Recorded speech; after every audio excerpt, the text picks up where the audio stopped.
Local area networks, or LANs, can vary widely in size.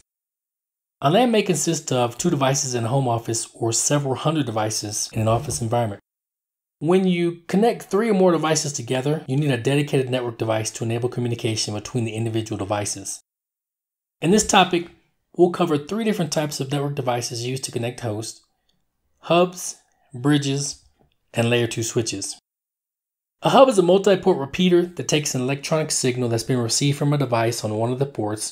It magnifies that signal and retransmits it out to all the other ports except for the original incoming port.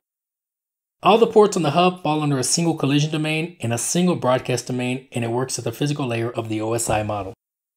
A collision domain, which is common in early versions of Ethernet, is a section of a network that's connected by a shared medium where data packets sent from one device will be heard by all the other devices on the segment. A network collision occurs when more than one device attempts to send a packet on the network segment at the same time.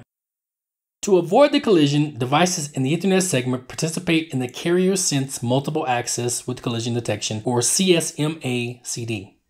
This method uses a carrier sensing scheme in which a transmitting data station detects other signals on the wire, and they won't send their frame if someone else is using the wire.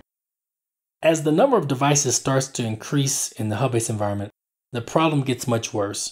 Many collisions and retransmissions can happen, which can lead to excessive LAN traffic congestion.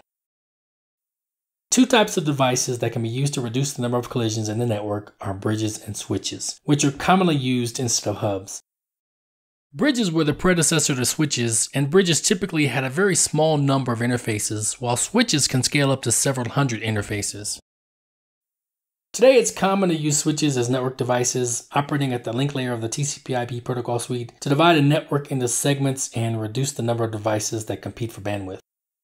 Each new segment then results in a new collision domain.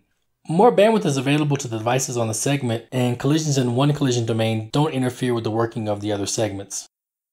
Bridges and switches learn which ports lead to which host MAC addresses by monitoring the source MAC addresses in the Ethernet headers on frames that arrive on their switch ports. The port to MAC address mappings are stored in the MAC address tables, and for each incoming frame, the destination MAC address in the frame header is compared to the list of addresses in the MAC table and is forwarded out the ports that lead to the destination MAC address.